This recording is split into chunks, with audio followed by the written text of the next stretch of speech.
once again, put your hands together for Mariah Cain. Woo! There you go. We'll get rid of that bit, but like it didn't happen. So let's start off by looking at this fact that you are a pioneer in the flying car. Before you do that,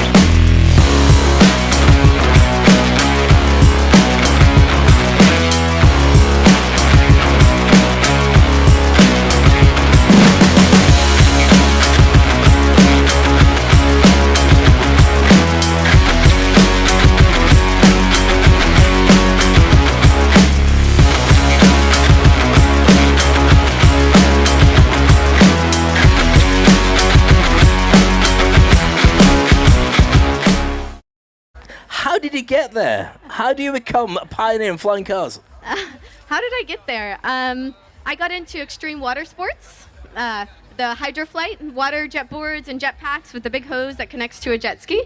And I started following my heart, trying to be a competitive athlete in that realm. Then I started working on yachts and getting into LED lighting, and I met this mad scientist, crazy engineer that was interested in building a human lifting drone. So he had a couple of prototypes, large machines, but he couldn't get them off the ground. And I wasn't scared to jump on them or work in the lab and figure out the little details that were keeping it from flying. So I committed my life to building these flying, personal flying machines, which has all the technology for flying cars. And here I am now.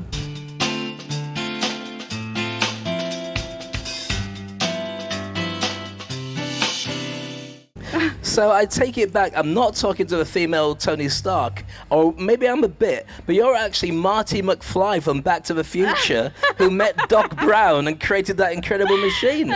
So now your world is very much about creating these flying cars. I'm going to ask you first of all, do you get resistance from people who are saying it's a great idea, but it will never happen? Not so much now. My first 2 years, so I've been doing this about 5 years now. The first 2 years, everybody I showed it to was like, that's never going to happen, maybe in warehouses, maybe, for agriculture. And now you see all this big money invested. There's companies all over the world. If you look on YouTube, you see people with jetpacks and propellers strapped to themselves, launching themselves into the world. So...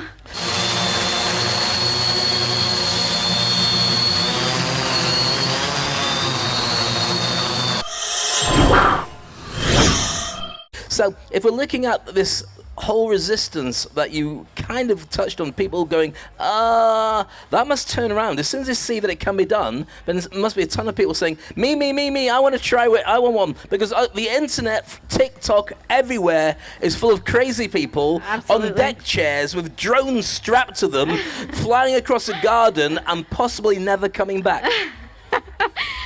So that's what drives me, really, is the kind of inspiration people get when they see something like this. I show them a video of me flying this, and they're like, oh my gosh, that's so easy. I could do that. This could be used for this. This could be used for this. And I think the younger generations are really open to positive change, right? Something new and like good progression, as opposed to being stuck in an old way of doing things. So we've had cars for the last 186 years, but this is something brand new. It's a new car industry. Something as easy to drive or fly as a car, 15 seconds from the time you get in it and jump on it to take off and go fly yourself wherever you need to go. That's incredible. And so, I think most people are open-minded now. They see that we need something new. Everyone's tired of being stuck in traffic, stuck on the ground. We're these three-dimensional creatures, and we deserve to be able to go wherever we want. Well, without that's roads. true. We do deserve to. But here's the thing. How many people in the audience drive a car? Right. How many people in the audience trust somebody else in a flying car at this moment in time? The reason I say it, because, I barely trust other drivers. The idea of flying around and not seeing somebody picking their toes or looking at their phone while flying a car, it's kind of a challenge. Yeah, but autopilot works a lot better than autopilot in a car does. Of course. And you're not stuck in these two lanes where you guys can only crash into each other if you go off. We have all of this airspace from here to 400 feet or however high they let us go. I'm hooked. I'm hooked by the idea of having your own car, and my wife's over there, and she's saying, would you drive one? 100%, she's up for it. She's thinking Christmas presents, what can I do? How much is it going to cost to get hold of one of these cars then? Once you got the prototypes up and running, manufactured, and they're available on Amazon or the local supermarket? So we've had 4 prototypes. We now have a working product, which needs to be mass scale manufactured. At first, they'll be $150,000. Like a luxury car. Not everybody could have it, but later on they'll be affordable for everybody to have. What do you call affordable? Because as you're creating something, of course, you want that level of scarcity, that level of premium. So people who've got one say, oh, I'll just come round your house in my car. I'll just fly over to wherever it is. What do you see as an affordable price for this? Will it be cheaper than a normal car? Or do you see that as being the right kind of price? Let's talk about progression of technology, right? So computers used to cost hundreds of millions of dollars and take up entire buildings or entire rooms. And now they're affordable enough that everybody has one in their pocket. And it was a very, very small amount of time where that happened.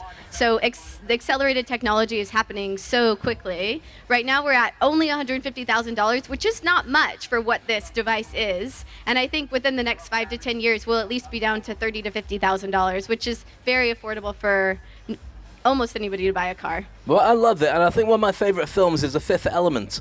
And in The Fifth Element, I don't know if you've seen that, they've got flying taxis and flying cars, and they do not play very well together at speed. It's kind of fascinating to see that. Do you see a world where everybody's going to... So we're looking at the Dubai skyline now, and right now there's nothing above the buildings. Can you see just lots of cars flying on that? Could you say it's normal? Absolutely. So we're at the point where the technology's there, the battery power's there, the systems for stabilization and for mapping is there. Even autopilot is there, right? There's drone technology, anti-collision, where you can fly a drone full speed into a wall, 50 miles an hour, and it'll just flare up and stop, right? So all of that already exists. Now it's building the policy and the flight control systems that'll map out the entire sky so that we can all have these things. I love it. The first step is getting people to fly recreationally, or for health and medical, right? So human piloted, which means they can control it with their body movements and go wherever they need to go. Control. So you wouldn't be flying it; you'd be like surfboarding it. Is that the kind of direction you're looking at for this? The first ones, the ones that I've flown on, right. It's a sport. It's you lift off the ground, you have a throttle in your right hand, and then you lean your body where you want to go. So it is very sporty. Well, that direction kind of worries me. I was talking earlier to Jan, who's an expert on what's called slacklining, which is those tightrope things that they walk on. And sometimes he'll go for a mile, like 200 feet above the air, and it'll take about an hour. And I said, that's brilliant. So what do you do if you've got an itchy leg? And you want to stop and scratch it. So if you've got this wonderful flying car that matches your body and you go, oh, itchy leg, you're going to start veering towards that building up there. So No, absolutely not. This thing is totally stabilized. So it's got accelerometers and gyroscopes that keep you flat if you're not putting in an input. Right. Yes. So I can take all my hands off the controls and still be flying. So you're actually using these right now? Yes. I'm freaked out by this because later on when I get home, I've got to walk my dogs. I'm thinking, could I walk my dogs without dangling them from my flying car? Little mini trays that they can use as well. They've got their own. You get them their own flying cars and they can just come alongside you. Yeah, but if they see a flying cat, they won't come back. That's what the problem's going to be. Now, you went viral on and I'm going to say this in the most delicate way, you had a bikini flight that went viral. Yes.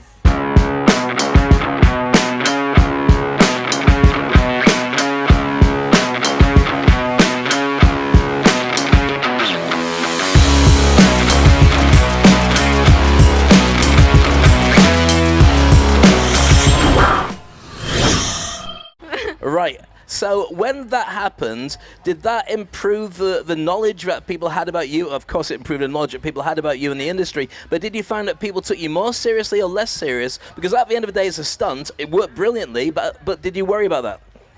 Yeah, absolutely. I think at first I was kind of embarrassed by it. I didn't know how to feel. I grew up LDS and very conservative, and I'd been working on this project for a couple years at that point, though, and nobody believed that it would be people flying on it. And when I made that video, it really showed me from people across the globe that we had something we could actually create and do something with, take to the next level. So that bikini flight, and also it shows people that you don't have to have a bunch of safety gear. Anybody could do it. Like here I am blonde hair blowing in the wind in almost nothing, flying over a lake gracefully. And I really feel like that video showed the capabilities of the machine and how much I trusted it at that point, at a very, very early stage in this industry. Well, I have to say that I kind of believe you, but if it was a bikini flight of me in that, it would not go very viral. I think it would still go viral. People love that. No, can't see it at all. So, how far are we away from this actually becoming a thing? Because, I mean, how many people here are interested in it now, really interested in seeing a progression?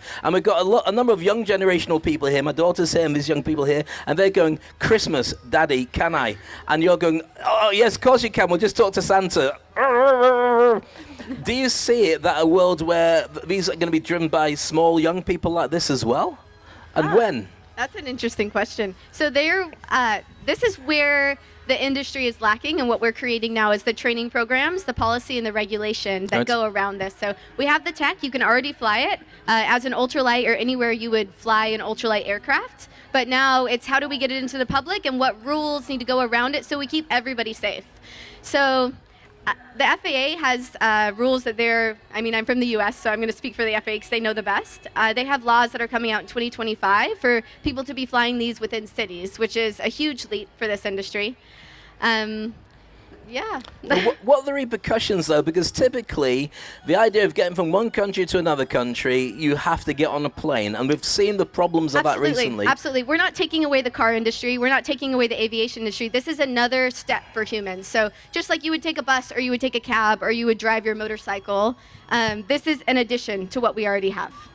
It is, so and it's also for inner city. You can choose your own food. You don't have to have it that small and have your knees in your mouth because the person next to you has been eating far too much when they got there. Do you see this as being a personal flight industry that maybe you can go to different countries using this kind of technology, or is it really for hopping around in a place like Dubai? Right now, it's for hopping around, and I think that it'll be within city, within an hour flight time from corner to corner where you need to go. But as battery technology progresses, everything's turning towards electric or hydrogen power, right? So we have a foundation for what works. We have the safety that goes around it and the training with it. Then you just add whatever new power sources are to it. So there's no reason you couldn't drive this thing anywhere you would drive your car. But what's beautiful is the accessibility that it gives us. You don't have to have a road to go visit the mountains or this little creek that you like. You don't have to have a runway to get to wherever you need to go, the top of that building. All you have to have is an 8-foot area and a working charged machine that you can go jump on and fly there.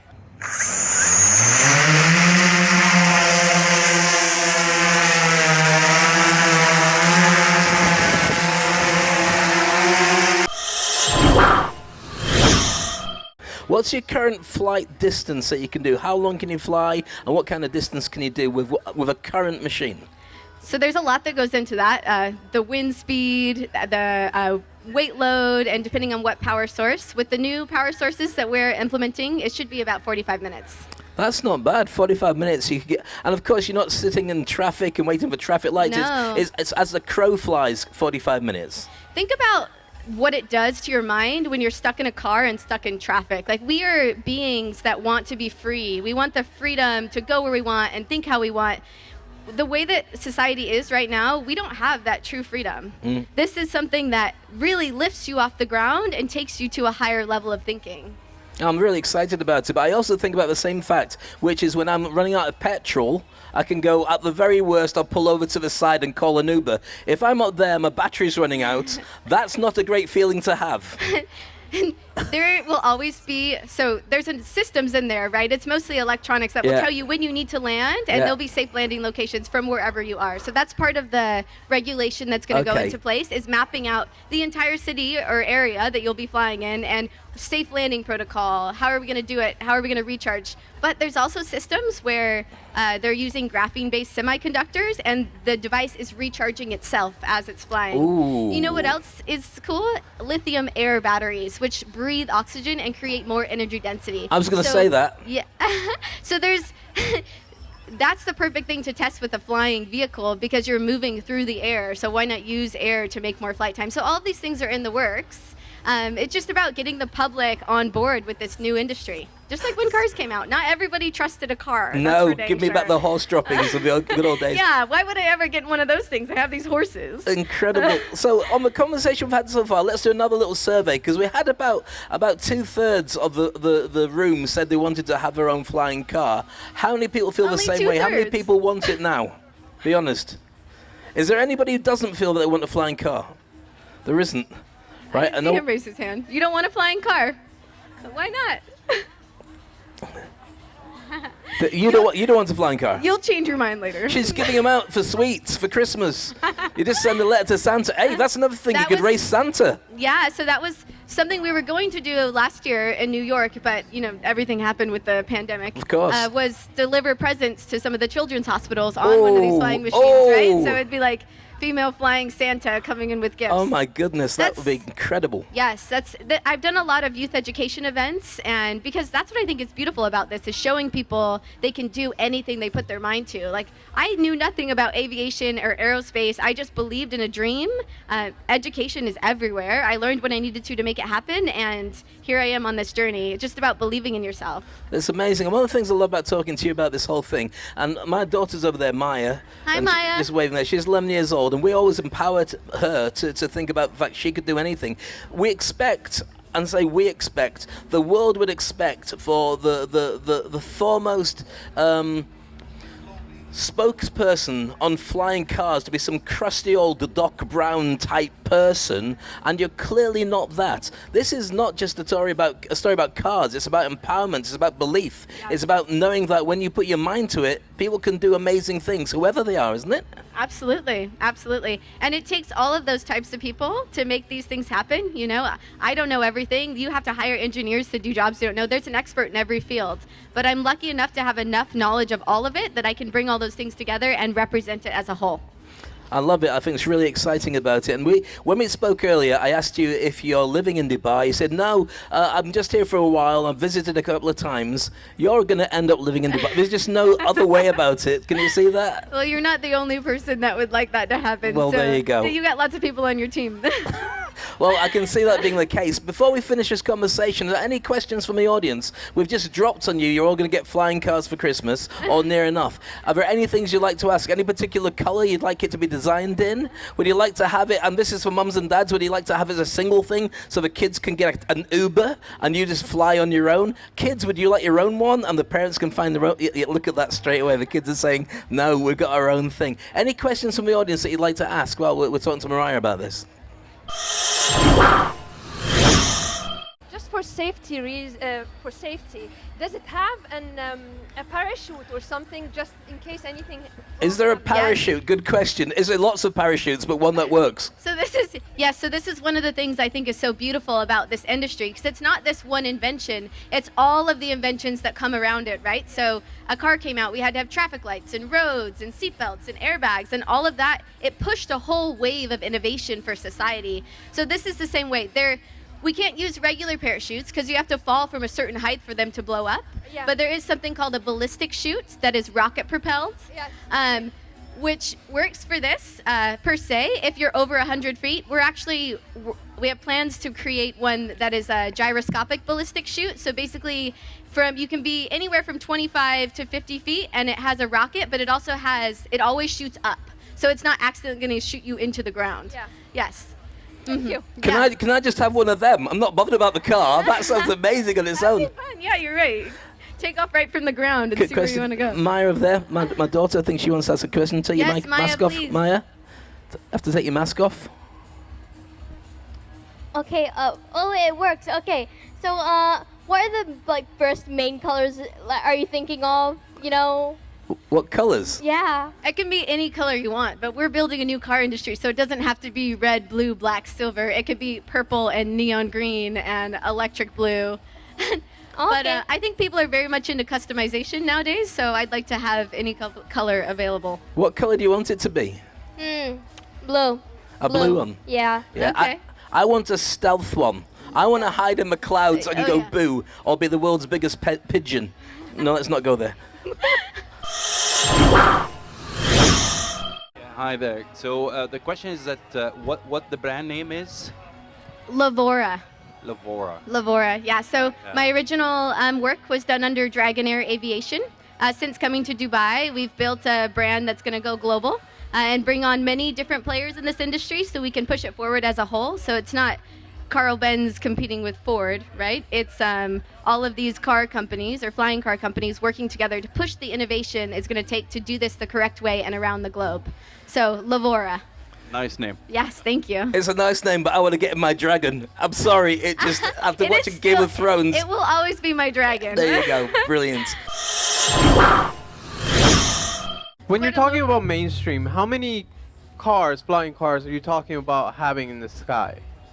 How many flying cars am I talking about having it? Yeah, having in the sky. Like, would this have any problem with the actual aviation industry? Would they have to separate or have different designated flying spaces? Or Absolutely. So picture, I don't know if you've seen airspace maps as they are now for regular flight systems. I don't think it'll interfere. I think it will be a totally separate system of mapping out the sky and where people can fly. Just like they do now. It's just another addition to Aviation Authority. okay, thank you. He seems very satisfied with that answer now, doesn't he? He's just slightly worried about it on satisfied. behalf of aviation. Half of it was taken away by the speaker. I though, so- know, we had that noise, and that's got the same kind of noise you're going to have if there's a flying car behind you and trying to beep you. Could you move out of the way? I'm on the way to a party. That's very interesting. It really is. People are worried about the sounds. Yeah. It's less than 80 decibels, so much quieter than most of these fancy cars, and definitely less quiet than a motorcycle. Right. But it's a low hum like that. It's kind of like a hum. Yeah, but you've got to add to it the sound of me screaming, which will be a silent scream at first, like that. And then it'll become a lot more noisy as it goes. Any more questions before we finish this conversation? No? With that, it's been a pleasure talking to you, Mariah, and I can't wait to see you flying over, delivering presents to everybody. In fact, as I look up there, Yes. I can see something that looks a little bit like Santa, and I'm looking forward to seeing if it's one of yours. Is it a dragon, or is it not? I think that's a bird. It's a big bird if that's the case. But anyway, with that, a massive round of applause. Mariah Cain, and all the very best of the future. Thank Fantastic. you, guys. Excellent. Very exciting. So I'm convinced I want my flying car. Dear Santa, please send in blue. Thank you so much.